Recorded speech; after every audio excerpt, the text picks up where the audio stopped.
Welcome to the BizNews Briefing. Today we're going to have a look at a hotting up of the race for the mayor of Johannesburg.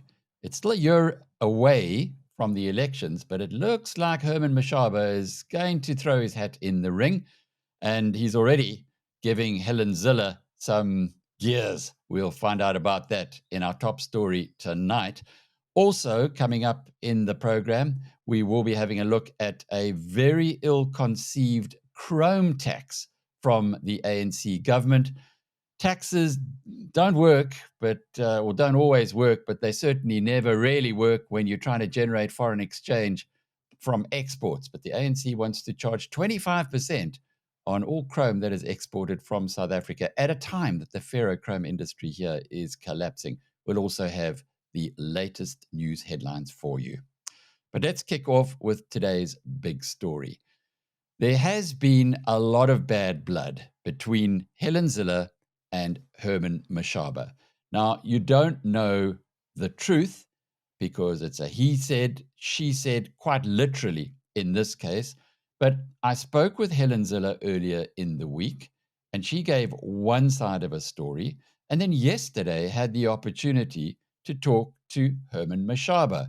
Herman Mashaba, you might recall, was the mayor of Johannesburg from 2016 to 2019. He was installed by the DA. The DA did a deal with the EFF. EFF had 30 seats in the 270-seat council. By supporting the mayor, the DA mayor, which was Mashaba, the DA was able to govern Johannesburg for 3 years. Then everything fell apart. Helen Zille, after leaving politics, came back in. She was made elected as the chair of the FedEx of the Democratic Alliance, and Herman Mashaba promptly resigned. Now, the reason for all of this is back in history. We will have a look at some of that in time. But first, yesterday when I spoke with Herman Mashaba, he made some pretty hectic allegations against Helen and the Institute for Race Relations. Let's have a listen. And those are the people who obviously Helen had them on their side, including Helen and the IRR getting into our WhatsApp group or caucus WhatsApp group. It's a confidential thing, and it's a DA party thing that as caucus you have your own confidential things where you can debate and whatever, like grown-up people in a board, whatever, So Helen, at the time working for the IRR,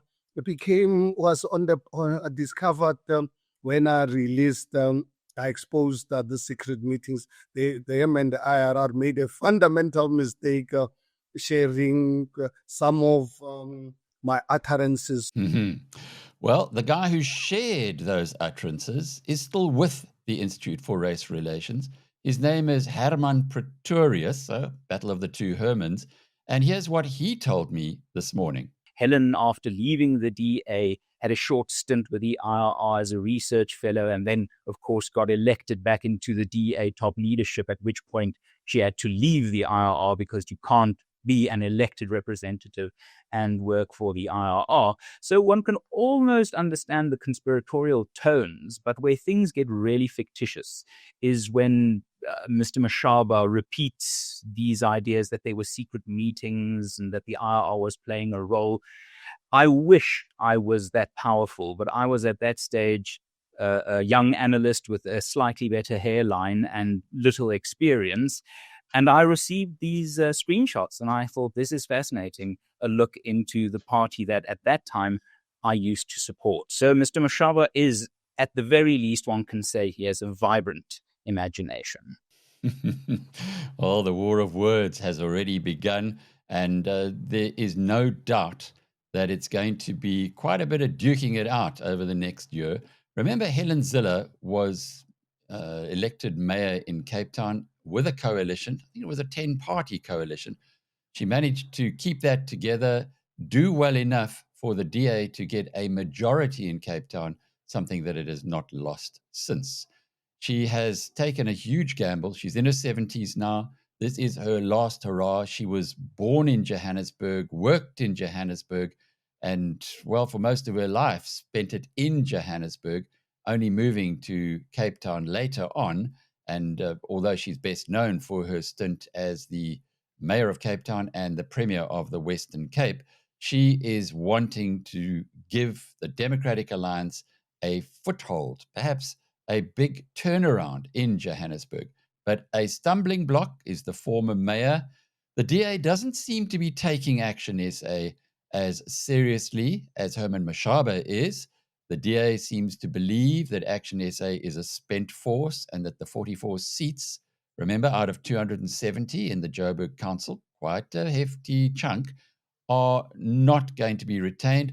Mashaba, on the other hand, says that will be growing, and he points us to the recent results of by-elections, not just in the Northwest Province, where the ActionSA team had a historic first victory in a by-election, but to the performance of the Democratic Alliance in the black townships, which are going to be a big chunk of the votes. According to Mashaba, the DA is making no progress there, but ActionSA is eating away at what used to be a strong territory and hold for the ANC.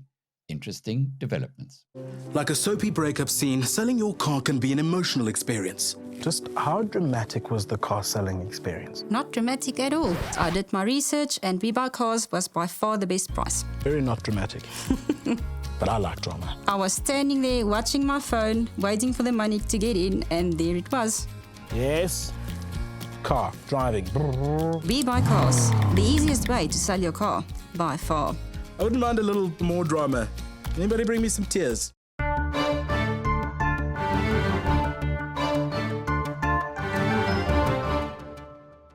One of my favorite slots of the week is the Mining Web Weekly, where I get to sit together with Peter Major. He's a guru on mining, been around the block many times, was a miner, studied mining, was a mine engineer, mine manager, mine investment guru, and he still keeps a very close eye on everything that happens in mining in South Africa. And one of the big talking points amongst miners today is a proposed 25% tax on exports of chrome from South Africa to the rest of the world. This seems to be one of the ANC's worst ideas. Here's Pete. This is like a reverse tariff. If you want to export your material, you're going to pay a 25% tariff to the government. And the government's going to take that money and they're going to allocate it correctly in the right places. So they tell us. Although we've seen their track record for the last 30 years, the way they allocate money. So most of us are quite wary of government taxing all the current chrome producers 25% on the value of their chrome exports. And if anybody is livid, it's platinum mines that have spent a lot of money on R&D figuring out how to recover the chrome out of their fines that have been there for 60, 70, 80 years. Now they finally perfected how to do it, and they found a market for those fines. And now, are they going to be required to pay 25% tax? Because nobody else wants to buy those fines but the Chinese. Quite a story. Well, what's the backstory here? South Africa's run out of money. The Treasury is desperately looking for cash anywhere it can find it. All kinds of dumb ideas are likely to be raised in the next little while. And this all goes back, you will recall, to the budget earlier this year, where the ANC wanted to increase VAT by 1 percentage point this year, 1 percentage point next year. Its partner in the Government of National Unity, the Democratic Alliance, stood up and said no.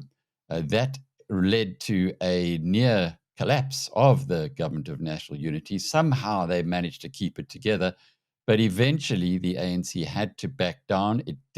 It had the votes to push it through, but only just. And the consequences of having new alliance partners in pushing through the budget was not going to be terribly enticing for the ANC into the future. Our politics in South Africa is at a fascinating period right now where the ruling party of the last 30 years doesn't have a majority anymore. And this is affecting all parts of the country and particularly the economy. So when you've run out of cash, as the country has, we've been spending beyond our means for decades now, then you have to start looking for where you can get more cash in. This, though, is a dumb idea. Ferrochrome in South Africa is under huge pressure because of the high cost increases from Eskom, electricity being a massive input for ferrochrome producers. Most of the smelters have closed, and this idea of a 25% tax, as Peter Major says, well, it's a reverse tariff. It's almost like you shoot yourself in both feet at the same time. Moving on to the news stories of the day. Well, our partners at the Financial Times of London have brought an exclusive out this morning. It's only just been published, and it has a South African angle because Lakshmi Mittal, the Indian steelmaking billionaire, is at the center of this controversy. Mittal is the owner of Mittal Steel, which is wanting to, or ArcelorMittal rather, which is wanting to close down the long steels business at its Newcastle plant and pretty much mothball what has been one of the major steel suppliers in South Africa. What it will do to the town of Newcastle were the steel plant to be closed down in forever is quite concerning. However, insiders are telling us that the Industrial Development Corporation will be stepping in. They'll be taking over the plant. It'll be state-run. Who knows where that could end? It doesn't often end well when the state is taking over state-owned enterprises. But anyway, Lakshmi Mittal, to get back to his story, he has been caught buying Russian oil transported on sanctions-listed vessels. This, according to an analysis by the FT of satellite imagery. He has taken at least 4 shipments worth almost $280 million. More to come on that story, no doubt. Glencore, which has today released results on its third quarter of the year production, and the big loser there was ferrochrome, and that's all in South Africa. Its production on ferrochrome down 51%. And finally, Renergen, a company that has been acquired by ASP Isotopes, or at least is in the process of doing so, today issued a trading update to say that its loss per share for the 6 months to end August would be growing from the thought about 20% to between 89 and 100%. Well, that's your briefing for today. Until tomorrow, cheerio.